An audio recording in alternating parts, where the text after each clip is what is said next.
நான் வந்து ஒரு காமன் சென்ஸ் லாஜிக்கலில் நம்முடைய என்டிஎம்ஏன்னு இருக்குது, நேஷ்னல் டிசாஸ்டர் மேனேஜ்மெண்ட் அத்தாரிட்டி, பேரழிவுக்கு வந்து ஒன்றிய அரசினுடைய அமைப்பு. அவங்கள்ட்ட டாக்குமெண்ட் ஒன்று இருக்குது. அது கும்பமேளாவாக இருந்தாலும், ஏதாவது ஒரு மியூசிக் ஈவெண்ட்டாக இருந்தாலும், ஆன்மீக நிகழ்ச்சியாக இருந்தாலும், அரசியல் நிகழ்ச்சியாக இருந்தாலும், எதுவாக இருந்தாலும், இந்த மாதிரி க்ரௌடில் நடக்கக்கூடிய சாவுகள் நிறைய அப்படி சாவு நடக்குது இல்லையா, இதுக்கெல்லாம் யார் அந்த ஈவெண்ட்டை ஆர்கனைஸ் பண்ணுறாங்களோ அவங்க தான் முதல் பொறுப்பு, அவர்கள் மீது தான் வழக்கு போட வேண்டும் அப்படின்னு நான் சொல்லலை. மோடி படம், அமித்ஷா படம் போட்டு என்டிஎம்ஏ போட்டிருக்கிற டாக்குமெண்ட் அது வெளிவந்துருக்குது, போன வருஷம்தான். அதை எடுத்து படித்து பார்க்கட்டும். அதனால் போலீஸ் ஏன் கேட்கல, இவர் ஏன் அந்த கதையெல்லாம் பேச முடியாது.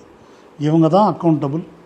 இவங்க அந்த இடத்துல ஏதோ ஒரு ஷூட்டிங் நடத்துறதுக்கு, அப்படி ஒரு கூட்டத்தை காட்டுவதற்கு, அதுக்கு வந்து மக்களை சோதனைச்சாலை எலிகள் போல பயன்படுத்தி இருக்கிறார்கள். அதனால் நீதி உண்மையிலே விஜய் சொல்கிற மாதிரி வெல்லும்னா அவங்கெல்லாம் கம்பி எண்ணணும்.